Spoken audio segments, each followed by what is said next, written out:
Hello students, ഇന്ന് നമ്മൾ discuss ചെയ്യാൻ പോകുന്നത് എ ബർത്ത്ഡേ ലെറ്റർ എന്ന് പറയുന്ന ജവഹർലാൽ നെഹ്റു എഴുതിയിട്ടുള്ള letters from a father to his daughter എന്ന കളക്ഷനിൽ നിന്നുള്ള ഒരു ചാപ്റ്ററാണ് a birthday letter. Jawaharlal Nehru as a freedom fighter ഒരുപാട് ഇംപ്രസൻഡ് ആയിട്ട് കിടന്ന സമയത്ത് ഇന്ദിരാഗാന്ധിയുടെ ബർത്ത്ഡേയ്സ് വരുമ്പോൾ ഇങ്ങനെ ലെറ്റർ കണക്കെയാണ് എഴുതി ആൾക്ക് പാസ് ചെയ്തിരുന്നത്. ആളടുത്ത് പറയാനുള്ള അഡ്വൈസ് ആവട്ടെ മറ്റെല്ലാ കാര്യങ്ങളും ഇങ്ങനെ ലെറ്റർ വഴിയാണ് പാസ് ചെയ്തിരുന്നത്. സോ അങ്ങനെ പാസ് ചെയ്തിരുന്ന ലെറ്റേഴ്സിനെ പിന്നീട് ഒരു കളക്ഷൻ ഓഫ് ലെറ്ററാക്കി മാറ്റുകയും letters from a father to his daughter എന്ന പേരുള്ള ഒരു കളക്ഷനാക്കി മാറ്റുകയാണ് ചെയ്തത്. അപ്പോൾ അതിൽപ്പെട്ട ഒരു ലെറ്ററാണ് നമുക്ക് ഇന്നിവിടെ ഡിസ്കസ് ചെയ്യാനായിട്ടുള്ളത്. അപ്പോൾ നെഹ്റുവിനെ കുറിച്ചിട്ട് നമുക്ക് ഒന്ന് ചെറുതായിട്ട് ഇൻട്രൊഡക്ഷൻ പോലെ പറയാം. Jawaharlal Nehru was one of the most important freedom leaders of Indian freedom struggle. അപ്പോൾ ഇന്ത്യയുടെ ഫ്രീഡം സ്ട്രഗിളിലെ പ്രധാനപ്പെട്ട ലീഡേഴ്സിലെ ഒരാളാണ് ജവഹർലാൽ നെഹ്റു. അതുപോലെ തന്നെ ഇന്ത്യയിലെ ഫ്രീഡം കിട്ടിയ ഒരു ഇന്ത്യയിലെ ആദ്യത്തെ പ്രൈം മിനിസ്റ്ററുമാണ് Jawaharlal Nehru. He was the first Prime Minister of Independent India and he was a freedom fighter, writer, thinker and statesman. അപ്പോൾ മോറോവർ എ ഫ്രീഡം ഫൈറ്റർ മാത്രമായിട്ടല്ല അയാൾ നിന്നിരുന്നത്, അതല്ലാതെയും അയാൾക്ക് ഒരുപാട് പ്രൊഫഷൻസ് ഉണ്ടായിരുന്നു. റൈറ്റിംഗ് ആണ് അയാളുടെ ഒരു പ്രധാനപ്പെട്ടത്. അപ്പോൾ ആ റൈറ്റിങ്ങിൽ പെട്ട ഒരു റൈറ്റിങ്സാണ് ഇപ്പോൾ നമ്മൾ ഡിസ്കസ് ചെയ്യാനായിട്ടുള്ളത്. അപ്പോൾ നെഹ്റുവിനെ ലവിങ്ലി ആളുകൾ വിളിച്ചിരുന്നത് ചാച്ചാ നെഹ്റു, ചാച്ചാജി എന്നൊക്കെയാണ്. അപ്പോൾ 14th നവംബർ നമ്മൾ ചിൽഡ്രൻസ് ഡേ ആയിട്ട് സെലിബ്രേറ്റ് ചെയ്യുന്നത് പോലും ഈ ജവഹർലാൽ നെഹ്റുവിന് കൊടുക്കുന്ന ഒരു കൺസിഡറേഷനായിട്ടാണ്. ആൾ രാജ്യത്തിനും രാഷ്ട്രത്തിനൊക്കെ വേണ്ടി ചെയ്തിട്ടുള്ള അത്രയും വലിയൊരു എഫേർട്ടിനുള്ള ഒരു. പിന്നെ നമുക്ക് നെഹ്റു എഴുതിയിട്ടുള്ള കുറച്ച് ഗ്രേറ്റ് വർക്ക്സ് എന്തൊക്കെയാണ്, ഇംഗ്ലീഷിൽ അയാൾ കോൺട്രിബ്യൂട്ട് ചെയ്തിട്ടുള്ള അയാളുടെ കുറച്ച് ഗ്രേറ്റ് വർക്ക്സ് എന്തൊക്കെയാണെന്ന് നോക്കാം. Letters from a father to his daughter. ഒരു അച്ഛൻ്റെ കയ്യിൽ നിന്ന് ഒരു ഡോട്ടറിന് കിട്ടുന്ന ലെറ്റേഴ്സ് എന്ന പേരിൽ കുറച്ച് വർക്ക്സ് ഉണ്ട്. അപ്പോൾ ആ വർക്ക്സാണ് നമുക്ക് ഇന്ന് ഡിസ്കസ് ചെയ്യാനുള്ളത്. അതുപോലെ തന്നെ അടുത്ത വർക്കാണ് ഗ്ലിംസസ് ഓഫ് വേൾഡ് ഹിസ്റ്ററി. അതുപോലെ അടുത്ത വർക്കാണ് N autobiography. Then the discovery of India. ഇത്രയും 4 വർക്ക്സാണ് മേജർ വർക്ക്സ് ആയിട്ട് പറയുന്നത്. അപ്പോൾ ഇതൊക്കെയാണ് നമുക്ക് നെഹ്റുവിനെ കുറിച്ചിട്ടുള്ള ഒരു ഷോർട്ട് ഇൻട്രൊഡക്ഷനായിട്ട് പറയാനുള്ള കാര്യങ്ങൾ. ഇനി നമുക്ക് നമ്മുടെ ചാപ്റ്ററിലോട്ട് കടക്കാം. ചാപ്റ്ററിലോട്ട് കടക്കുന്നതിനേക്കാൾ മുൻപ് ആ ഒരു ലെറ്റർ എഴുതുന്ന സമയത്ത് political condition of A country such A bad situation.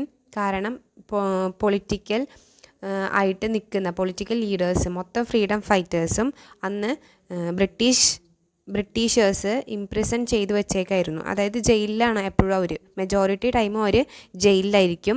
ഒരുപാട് മൊമെൻറ്റ്സിൽ പാർട്ടിസിപ്പേറ്റ് ചെയ്തു എന്നുള്ള റീസൺ കാരണത്താൽ. Then about A birthday letter. ഈ ഒരു ബർത്ത്ഡേ ലെറ്ററിനെ കുറിച്ച് പറയാനുള്ള അടുത്ത കുറച്ച് ഡീറ്റെയിൽസ് എന്ന് പറയുന്നത് a birthday letter is taken from letters from a father to his daughter. ഞാൻ നേരത്തെ പറഞ്ഞു, ആ ഒരു കളക്ഷനിൽ നിന്നാണ് നമുക്ക് ഈ ഒരു എ ബർത്ത്ഡേ ലെറ്റർ എന്ന് പറയുന്ന ആ ഒരു ചെറിയ പോർഷൻ എടുത്തിട്ടുള്ളത്. And it was written as A personal letter. അതൊരു പേഴ്സണൽ ലെറ്റർ ആയിട്ടാണ് ജവഹർലാൽ നെഹ്റു തൻ്റെ ഡോട്ടറിന് അയച്ചിരുന്നത്. പക്ഷേ ലേറ്റർ ലോകത്തെ എല്ലാവർക്കും യൂസ് ചെയ്യാൻ പറ്റുന്ന തരം അഡ്വൈസുകളാണ് ആ ഒരു ലെറ്ററിൽ ഉണ്ടായിരുന്നത്. അതുകൊണ്ട് തന്നെ അതെല്ലാവർക്കും ഇപ്പോൾ പഠിക്കാനുള്ളൊരു സബ്ജക്റ്റിലോട്ട് അത് ഉയരുന്നുണ്ടെങ്കിൽ അതിൻ്റെ ആ ഒരു ലെസൺസ്, ആ ഒരു ലെറ്റേഴ്സ് നൽകുന്ന ലെസൺസ് തന്നെയാണ്. So the letter is address to his daughter Indira നെഹ്റുവിനായിരുന്നു. ലേറ്റർ ഇന്ദിരാഗാന്ധിയായി മാറിയ ആ ഇന്ദിരാ നെഹ്റുവിനാണ് ഈ ഒരു ലെറ്റേഴ്സ് അഡ്രസ്സ് ചെയ്തിരുന്നത്. അതുപോലെ തന്നെ Nehru wrote this letters from പ്രിസണിലിരിക്കുന്ന സമയത്താണ് ഈ ലെറ്റേഴ്സ് എഴുതി തയ്യാറാക്കിയിരുന്നതും അയച്ചിരുന്നതും ഒക്കെ. മെയിൻലി ഈ ഒരു ബർത്ത്ഡേ ലെറ്റേഴ്സ് അയക്കുന്നത് 13ാമത്തെ വയസ്സിൽ, ഇന്ദിരാ നെഹ്റുവിൻ്റെ 13ാമത്തെ വയസ്സിൻ്റെ ബർത്ത്ഡേക്കാണ് ഈ ഒരു ലെറ്റേഴ്സ് ആദ്യമായിട്ട് അയക്കുന്നത്. അപ്പോൾ ആ ഒരു സമയത്ത് പ്രിസണിലായിരുന്നതുകൊണ്ട് തന്നെ വീട്ടിലെത്താനോ ഗിഫ്റ്റ്സ് കൈമാറാനോ ഒന്നും സാധിക്കാത്തതുകൊണ്ട് അതിന് പകരം വെക്കാൻ എന്നോണം ഈ ലെറ്റേഴ്സാണ് ജവഹർലാൽ നെഹ്റു എഴുതിയിരുന്നതും അയച്ചിരുന്നതും ഒക്കെ. നൗ നമുക്കിനി ഈ ഒരു ബർത്ത്ഡേ ലെറ്റർ എന്ന് പറയുന്ന ആ ഒരു ചാപ്റ്ററിൻ്റെ കുറച്ച് ഡീറ്റെയിൽഡ് സമ്മറി നോക്കാം. The letter is written on Indira's birthday. ഞാൻ നേരത്തെ പറഞ്ഞു 13th ബർത്ത്ഡേക്കാണ് ഈ ലെറ്റേഴ്സ് എഴുതുന്നത്. Nehru express his love and affection as a father. ഒരു ഫാദർലി അഫെക്ഷനും ഫാദർലി ലവും എക്സ്പ്രസ് ചെയ്തുകൊണ്ടാണ് ജവഹർലാൽ നെഹ്റു ഈ ലെറ്റേഴ്സ് എഴുതുന്നത്. He regrets not being able to be with her due to imprisonment. ആ ഒരു ജയിലിലായതുകൊണ്ട് തന്നെ അവിടെ ആ ഒരു ഇന്ദിരാ നെഹ്റുവിൻ്റെ അടുത്തെത്താൻ കഴിയാത്തതിൽ ഒത്തിരി റിഗ്രറ്റ് ഉണ്ട്. അപ്പോൾ ആ ഒരു സമയത്ത് അവരെ എൻകറേജ് ചെയ്യാനായിട്ട്, ആ ഒരു ഇന്ദിരാ നെഹ്റുവിനെ എൻകറേജ് ചെയ്യാനായിട്ട് ഒരുപാട് അഡ്വൈസസും മറ്റും ഒരുപാട് ഹിസ്റ്ററിയൊക്കെ അതൊക്കെ കണ്ടെയ്ൻ ചെയ്യുന്ന ഒരു ലെറ്റേഴ്സാണ് ഈ ഒരു ജവഹർലാൽ നെഹ്റു അദ്ദേഹത്തിൻ്റെ ഡോട്ടറിനായിട്ട് അയക്കുന്നത്. അപ്പോൾ മെയിൻലി ഇതിൽ ഒരുപാട് അഡ്വൈസസുകളാണ് അടങ്ങിയിട്ടുള്ളത്.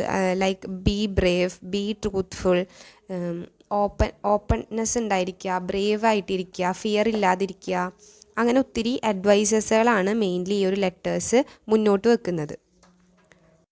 അതുപോലെ ലൈഫ് ഇസ് നോട്ട് ഈസി, എല്ലാ മനുഷ്യന്മാർക്കും ഒരുപാട് ഡിഫിക്കൽട്ടീസ് ഉണ്ട്. അപ്പോൾ അതിൽ ബ്രേവായിട്ട് മുന്നോട്ട് പോവുക, അങ്ങനെയൊക്കെയുള്ള എല്ലാവർക്കും യൂസ്ഫുൾ ആയിട്ടുള്ള ഒത്തിരി അഡ്വൈസസുകളാണ് ഈ ഒരു ലെറ്ററിൽ കണ്ടെയ്ൻ ചെയ്തിട്ടുള്ളത്. അതുപോലെ Nehru wants Indira to develop qualities like respect for countries honour, trust, patriotism, ability to identify right from wrong and belief in fighting for her own country, freedom. അതായത് നെഹ്റുവിന് ഇന്ത്യയിൽ കുറേ ക്വാളിറ്റീസ് ഡെവലപ്പ് ചെയ്തെടുക്കണം എന്നുള്ള ആഗ്രഹമുണ്ട്. ലൈക്ക് കൺട്രീനോടുള്ള ഒരു റെസ്പെക്റ്റ്, ഒരു ഓണർ, അതുപോലെ തന്നെ ട്രസ്റ്റ്, ഒരു ദേശഭക്തി, patriotism, and ability to identify right and wrong, എന്താണ് തെറ്റ് എന്താണ് ശരി എന്ന് ഐഡൻറ്റിഫൈ ചെയ്യാനുള്ള ഒരു എബിലിറ്റി, അതുപോലെ തന്നെ സ്വന്തം രാജ്യത്തിൻ്റെ ഫ്രീഡത്തിന് വേണ്ടി ഫൈറ്റ് ചെയ്യണം എന്നുള്ളൊരു ബിലീഫ്. ഇത്തരം ഒരുപാട് കാര്യങ്ങളാണ് ഈ ഒരു ബർത്ത്ഡേ ലെറ്ററിൽ കണ്ടെയ്ൻ ചെയ്തിട്ടുള്ള ഒത്തിരി ചെറിയ ചെറിയ ലെസൺസ്. ജവഹർലാൽ നെഹ്റു ഈ ലെറ്റേഴ്സ് എഴുതുന്നത് നൈനി ജയിൽ, അവിടെ വെച്ചിട്ടാണ് ഈ ഒരു ലെറ്റേഴ്സ് എഴുതുന്നത്. അതുപോലെ തന്നെ അയാൾക്കുള്ള വലിയ ഡീപ്പ് എഫെക്ഷൻ കാണിക്കാൻ വേണ്ടിയിട്ടാണ് ഈ ലെറ്റേഴ്സ് എഴുതുന്നതെന്ന് പറഞ്ഞു.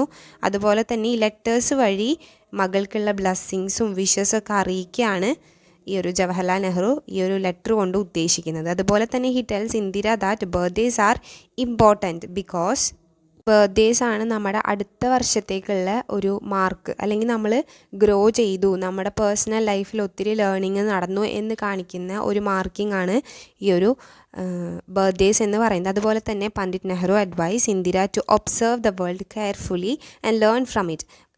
ലോകത്തിനെ ഒബ്സർവ് ചെയ്യാനും അതുപോലെ തന്നെ അതിൽ നിന്ന് ഒരുപാട് കാര്യങ്ങൾ നേടിയെടുക്കുക, അറിവുകൾ നേടിയെടുക്കുക. അതുപോലെ തന്നെ scientific attitude and to think clearly, കാര്യങ്ങൾ വ്യക്തമായിട്ട് തിങ്ക് ചെയ്യാനുള്ള എബിലിറ്റി ഉണ്ടാക്കിയെടുക്കുക. എല്ലാ കാര്യങ്ങളും ബ്ലൈൻഡ്ലി വിശ്വസിക്കാതെയും ആക്സെപ്റ്റ് ചെയ്യാതെ ഇരിക്കുക. അതുപോലെ തന്നെ ലൈഫിൽ ഡിഫിക്കൽട്ടീസൊക്കെ വരികയാണെങ്കിൽ തന്നെ അതിനൊക്കെ കറേജ് വെച്ചുകൊണ്ട്, അല്ലെങ്കിൽ ഓണസ്റ്റി, കോൺഫിഡൻസോട് കൂടിയിട്ട് അതിനെ ഫേസ് ചെയ്യാനായിട്ട് പഠിക്കണം. അതുപോലെ തന്നെ through this letter Nehru not only speak as a father but also as a teacher and guide. ഒരു ഫാദറായിട്ട് മാത്രമല്ല സംസാരിക്കുന്നത്, ഒരു ഗൈഡായിട്ടും ഒരു ടീച്ചറായിട്ടും കൂടിയാണ് സംസാരിക്കുന്നത്. അതുകൊണ്ട് തന്നെയാണ് ഒരു പരിധിവരെയും ഇത് പേഴ്സണൽ ലെറ്റർ ആയിട്ട് കൂടിയും മറ്റുള്ളവർക്കും കൂടി യൂസ്ഫുൾ ആവാനുള്ള ഒരു റീസൺ എന്ന് പറയുന്നതും അതൊക്കെ തന്നെയാണ്. Then he wants his daughter to grow into a strong, responsible human being. അപ്പോൾ ഒരു സ്ട്രോങ് ആൻഡ് റെസ്പോൺസിബിൾ ആയിട്ടുള്ള ഒരു ഹ്യൂമൻ ബീങ് ആവാൻ ഈ ഒരു ലെറ്റേഴ്സ് റിഫ്ലക്റ്റ് ചെയ്യും എന്നുള്ള ബിലീഫിലാണ് ജവഹർലാൽ നെഹ്റു ഈ ഒരു ലെറ്റേഴ്സ് അയക്കുന്നത്. And he believe in education, discipline and moral values. Thus a birthday letter is a meaning letter that combines fatherly love with valuable life lessons. ഒരുപാട് ലൈഫ് ലെസൺസ് കണ്ടെയ്ൻ ചെയ്തുകൊണ്ട് ഈ ഒരു letter എഴുതാനുള്ള ഒരു ഉദ്ദേശം എന്ന് പറയുന്നത് തന്നെ ഇതിനൊക്കെയാണ്. ഇതിലൊരുപാട് ഹിസ്റ്റോറിക്കലായിട്ടുള്ള ഇൻസിഡൻസും ആഡ് ചെയ്തിട്ടുണ്ട്. മഹാത്മാഗാന്ധിനെ കുറിച്ച് ഒത്തിരി കാര്യങ്ങൾ എഴുതിയിട്ടുണ്ട്. അതുപോലെ തന്നെ people hide things because they are afraid of what they are doing as they are not sure whether it is wrong or right. ഒരുപാട് ആളുകൾ നോർമൽ ലൈഫ് ലീഡ് ചെയ്യുന്നുണ്ട്, സാധാരണ ലൈഫ്. പക്ഷെ എന്തെങ്കിലും പ്രശ്നങ്ങൾ വരുമ്പോൾ അവർക്ക് അതിൽ ഇറങ്ങി പ്രവർത്തിക്കാനായിട്ടുള്ളൊരു ഫിയർ കാണുന്നുണ്ട് എന്നുള്ള കാര്യങ്ങളൊക്കെ ഈ ഒരു ലെറ്ററിലാണ് അടങ്ങിയിട്ടുള്ളത്. അത് ഫ്രീഡം ഫൈറ്റിങ്ങിന് പോകുന്ന സമയത്ത് സാധാരണ ആളുകൾക്ക് ഫൈറ്റിങ്ങിലോട്ട് വരാനുള്ള ഒരു കപ്പാസിറ്റി ഇല്ല. അവരെപ്പോഴും ഡെയിലി ലൈഫ്, അവർ ഡെയിലി നീഡ്സ് അതിനെ മാത്രം കോൺസെൻട്രേറ്റ് ചെയ്യാണ്. പുതിയ പുതിയ കാര്യങ്ങൾ അല്ലെങ്കിൽ പുതിയ എന്തെങ്കിലും വലിയ വിഷയങ്ങളൊക്കെ വരുമ്പോൾ അവർക്കൊരു ഫിയർ ഉണ്ട് ഉള്ളിൽ. അപ്പോൾ അങ്ങനെ ഫിയർ ഒന്നും പാടില്ല. അങ്ങനെ ഫിയർ ഇവർ ഫേസ് ചെയ്തിട്ടുണ്ട് എന്നുള്ള ഒരുപാട് ലെസൺസ് ഈ ഒരു ലെറ്റേഴ്സിൽ അടങ്ങിയിട്ടുണ്ട്. അതുപോലെ തന്നെ ഗാന്ധിജീനെ കുറിച്ചിട്ട് ഒരുപാട് കാര്യങ്ങൾ എഴുതിയിട്ടുണ്ട്. Gandhiji focused on truth, courage, fearlessness, openness, hard work, peace, ഒത്തിരി നോൺ വയലൻസ്, ഈ കാര്യങ്ങളൊക്കെയാണ് ഗാന്ധിജി ഉദ്ദേശിക്കുന്നത്. അതുപോലെ തന്നെ Gandhi's leadership India become free of oppression. ഗാന്ധിജിയുടെ ആ ഒരു ലീഡർഷിപ്പിലുള്ള ആ ഒരു മൂമെൻറ്റ് ഇന്ത്യക്ക് ഫ്രീഡം കിട്ടാനുള്ള, അല്ലെങ്കിൽ ഒപ്രഷനിൽ നിന്ന് ഫ്രീഡം കിട്ടാനുള്ള കാര്യങ്ങൾക്കാണ് ഉള്ളത്. അങ്ങനെ ഇത്തരം ഒരുപാട് ഡിസ്കഷൻസ് മറ്റു കാര്യങ്ങളൊക്കെയാണ് ഈ ഒരു ലെറ്റേഴ്സിൽ കണ്ടെയ്ൻ ചെയ്തിട്ടുള്ളത്. അപ്പോൾ വളരെ സിമ്പിളായിട്ടുള്ള, വളരെ ഒരു ഡോട്ടർ ഫാദർ കോംബോ ലെറ്ററാണിത്. അതുപോലെ തന്നെ ഇതിൽ ഒത്തിരി നല്ല തീംസുകൾ അടങ്ങിയിട്ടുണ്ട്. ഫാദർ ഡോട്ടർ റിലേഷൻഷിപ്പ് പറയാം, അതുപോലെ തന്നെ love and affection of father, അതുപോലെ തന്നെ education and moral values, sense of duty ഒക്കെ ഈ ഒരു ലെറ്റർ ഉടനീളം ആ ഒരു ഇന്ദിരാ നെഹ്റുവിന് പറഞ്ഞു കൊടുക്കുകയാണ് ജവഹർലാൽ നെഹ്റു ചെയ്യുന്നത്. അതുപോലെ തന്നെ growth and responsibility, hope for the future, ഭാവിയിലേക്ക് ഉള്ളൊരു ഹോപ്പും കൂടിയാണ് ഈ ഒരു ലെറ്റേഴ്സൊക്കെ അയക്കുന്നത് വഴി ജവഹർലാൽ നെഹ്റു ഉദ്ദേശിക്കുന്നത്. അപ്പോൾ ഇത്രയായിരുന്നു നമ്മുടെ ഈ ഒരു ചാപ്റ്റർ. വളരെ സിമ്പിളാണ്, അതുപോലെ തന്നെ നന്നായിട്ട് ഒരുപാട് കാര്യങ്ങൾ അടങ്ങിയിട്ടുള്ളൊരു ലെറ്ററും കൂടിയാണിത്. ഇതിൻ്റെ കൂടെ തന്നെ ഈ ഒരു ലെറ്ററിൽ ആഡ് ചെയ്യുന്ന മറ്റൊരു കാര്യം എന്ന് പറയുന്നത്, സ്വാതന്ത്ര്യത്തിന് വേണ്ടിയിട്ടുള്ള ഒരു പോരാട്ടത്തിലാണ് ഫാദർ, അതായത് ജവഹർലാൽ നെഹ്റു അതാണ് ചെയ്തുകൊണ്ടിരിക്കുന്നത്. അതിൽ ഭയപ്പെടരുത്, അതിൽ ഭാഗമായിരിക്കുക എന്നുള്ളത് വളരെ ധൈര്യശാലിയായ ഒരു ആൾക്ക് മാത്രം പറ്റുന്നൊരു കാര്യമാണ്. അപ്പോൾ ഫാദർ ഇപ്പോൾ ചെയ്തുകൊണ്ടിരിക്കുന്നത് ഒരു ഉള്ളൊരു കാര്യമാണ്. അപ്പോൾ മകളും തന്നെ പോലെ തന്നെ, അല്ലെങ്കിൽ തന്നേക്കാൾ വലിയ ധൈര്യശാലിയായിട്ടുള്ള ഒരു സോൾജിയറായിട്ട് ജീവിക്കാൻ കഴിയട്ടെ എന്നൊക്കെ ആശംസിച്ചുകൊണ്ടാണ് ഈ ഒരു ലെറ്റർ നെഹ്റു അവസാനിപ്പിക്കുന്നത്. അപ്പോൾ അതിൻ്റെ ഒരു ലാസ്റ്റ് പോർഷൻ എന്ന പോലെ അവിടെ ഇങ്ങനെ ഉണ്ട്. അപ്പോൾ അതിനെക്കുറിച്ചൊന്ന് പറഞ്ഞതാണ്. അപ്പോൾ ഇത്രയായിരുന്നു letter. So thank you every one.